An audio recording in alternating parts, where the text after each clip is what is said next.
Focus news 24/7 खबर एक नज़र। भीमसेन महाराज मंदिर मैनपुरी में चल रहा है संत सम्मेलन व प्रवचन।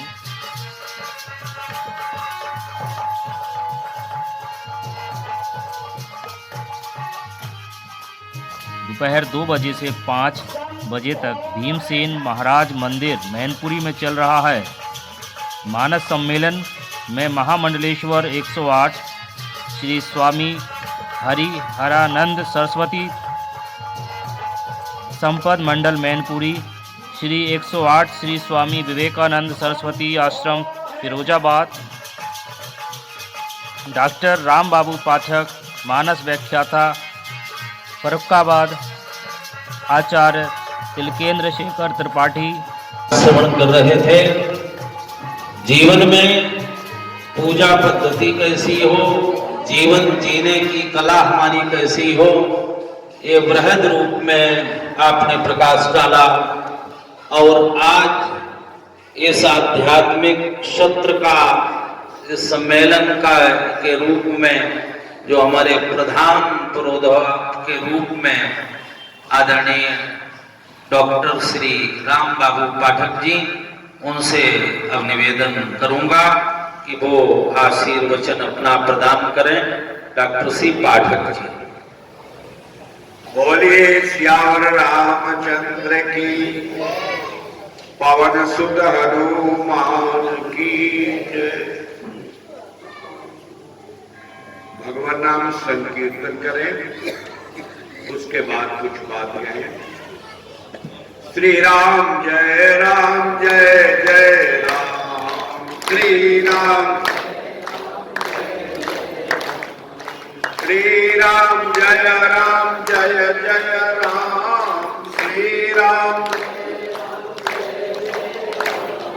कौशल्या के प्यारे राम, कौशल्या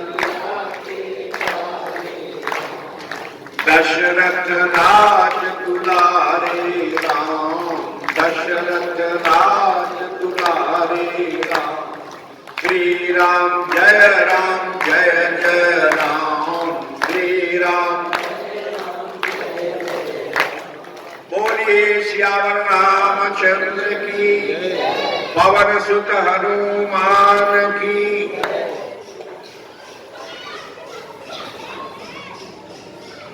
हमारे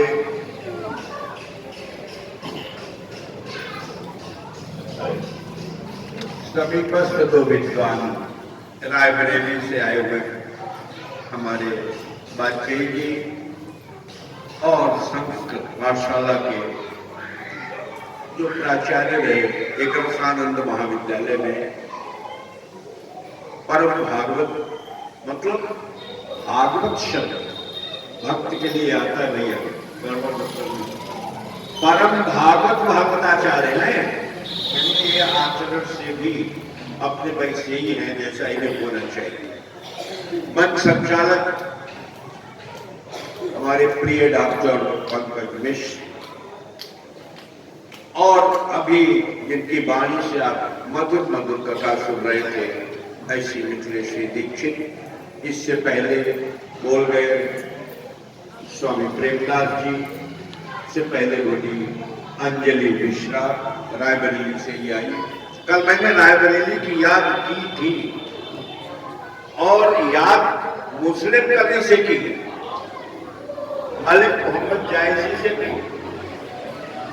वहां जायस स्थान है, जायस नगर है, उसको धार्मिक स्थान कहा जाता है। वही मलिक मोहम्मद जायसी ने कथा लिखी है और पूरे भारतीय संस्कृति के, योग के, ज्ञान के, प्रेम के कोई तत्व नहीं उस व्यक्ति ने छोड़े हुए लिखे नहीं।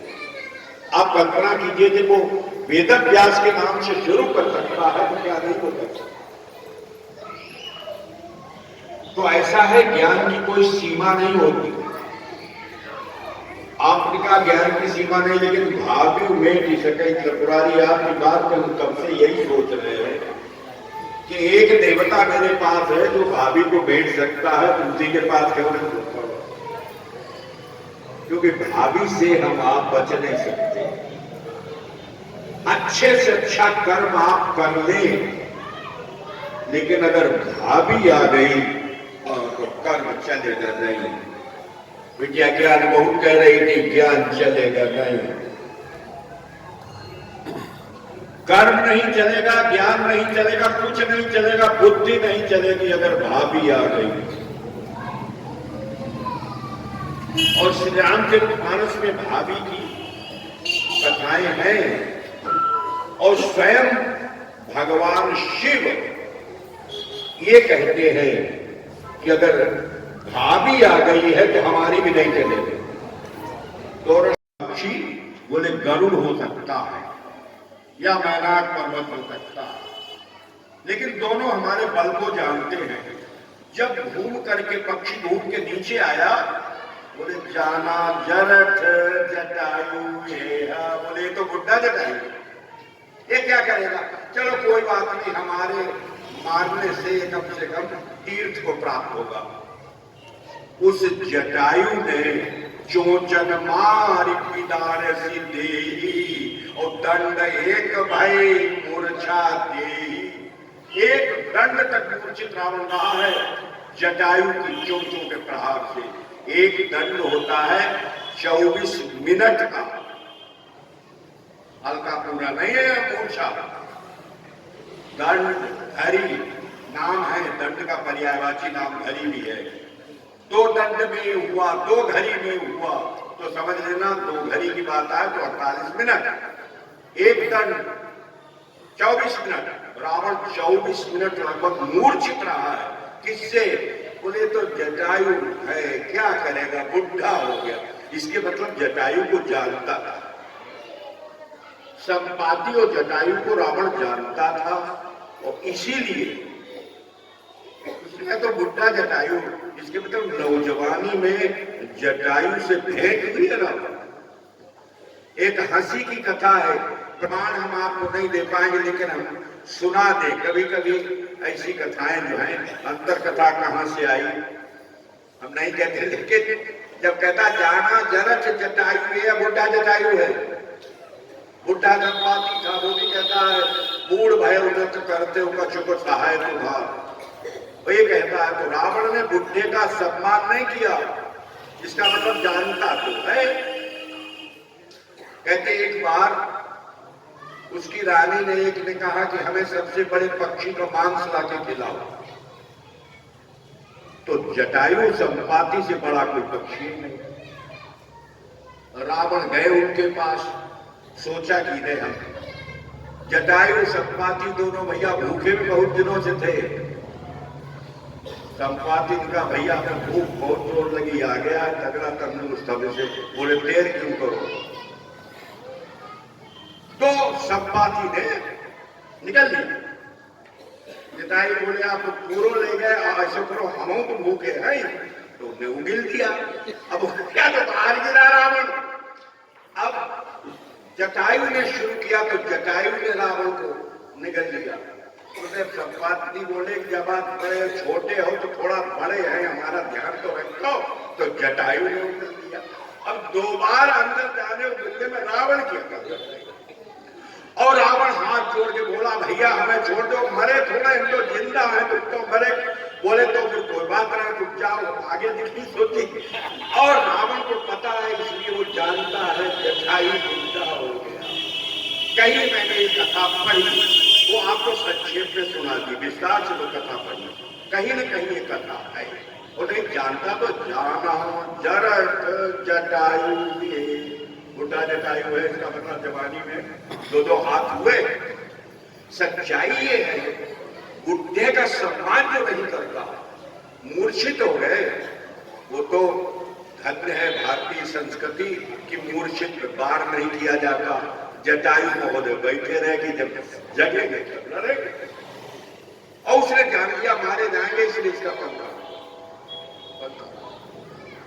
अच्छा, जामवंत जी हमारे बुढ़े,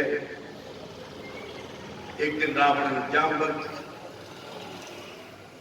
प्रदोष काल हुआ, यही काल प्रदोष काल कहा जाता है। ये कथा प्रदोष काल में चल रही है। प्रदोष, संध्या और गोधूली, ये 3 बेलाएं तो इस घड़ी में होती है।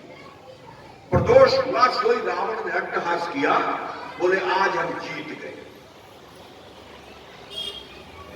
अंगद आदि जितने वानर से सब मूर्छित कर दिए, राम और लक्ष्मण मूर्छित पड़े। अब सच्चाई है, पाई प्रदोष हर्ष दस कंधर, प्रदोष का आया, दस कंधर हर्षित हो गए। जामवंत ने कहा हर्षित क्यों हो रहे हो, अभी हम जिंदा हैं। अरे बोले बुढ़े हो इसलिए तुम्हें छोड़ दिया, नहीं तो तुम्हें छोड़ते कतई नहीं। बोले अच्छा छोड़ दिया। और जटायु दौड़े, हाँ जटायु दौड़े हैं लड़ने के लिए। जटायु नहीं, जामवंत जी दौड़े, ऋक्ष जामवंत दौड़े। किस पर? रावण पर। और दौड़ करके एक प्रहार किया है रावण पर और उछले और दोनों अपने चरण रावण की छाती में मारे। दोनों चरणों का प्रहार इतना तीव्र था, इतना बलवान था कि रावण रथ से नीचे गिर पड़ा, मूर्छा आ गई, जगने का नाम नहीं। सारथी खींच तान के रथ में डाल के ले गया। आधी रात्रि में मूर्छा जगी है। ये बुढ़े का पहला प्रहार था।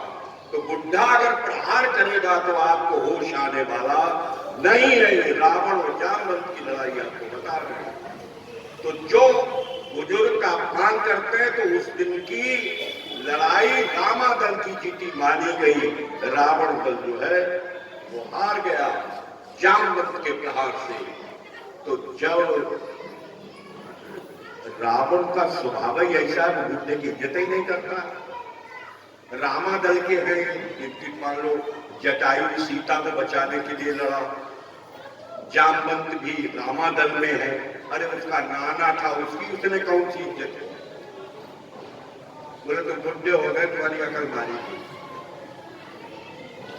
माल्यवंत अति जरठ निशाचर, रावण मातु पिता मंत्री वर। रावण की मां का पिता था। आप सोचने कितना बुढ़ा था। उस बुढ़े का कोई सम्मान नहीं था, सिर्फ भरी सभा से निकाल देता था रावण। तो बुढ़े का सम्मान नहीं किया तो रावण का क्या हुआ, रावण की क्या गति हुई। और हनुमान जी ने सम्मान किया। जामवंत के वचन सुभाए, सुनि हनुमंत हृदय अति भाए। जामवंत के वचन अच्छे लगे, अति भाए। अति भाए में क्या हुआ, जामवंत ने दो बातें बहुत महत्वपूर्ण कही। राम काज लगी तब अवतारा, एक बात। और दूसरी बोले इतना, इतना शब्द मैंने कल भी कहा, आज भी कह रहा हूं। जब कहा जाए इतना करना, इसका मतलब तुमने जो बहुत लंबा व्याख्या दिया वो मत करना। इतना मतलब इतना, बोले इतना करहु तात तुम जाई और सीता देखी कहु सुध। अब आप कल्पना करो, हनुमान जी ने कहा मैं कहो तो समुद्र को लीला में नाग जाऊं, लीला ही नाग हूं, जलनिधि खारा। ये तो खारा है, इसे पीने की भी जरूरत नहीं, इसमें स्नान करने की जरूरत नहीं, इनको तो अभी नाग है। तो भाई इसीलिए तो सब चिंतित है, कौन पार जाएगा। तो हनुमान ने पहले ही कह दिया मैं पार चला जाऊंगा। और फिर त्रकूट समेत रावण को मार करके आ जाऊंगा। जामवंत बोले इतना, इतने काम है। कितना काम? बोले इतना। पैसे इतना शब्द को हनुमान जी ने अपने हृदय में रख लिया कि तुमको छोटे बन के जाना है, तुमको बहुत बड़ा बन के नहीं जाना है। बहुत कुछ इतने में छिपा है और राम काज के लिए जाना है। इसलिए दो शब्द जामवंत के हनुमान जी ने अपने हृदय में रख दिए। और हृदय में रख के कैसे चले? तावल और जब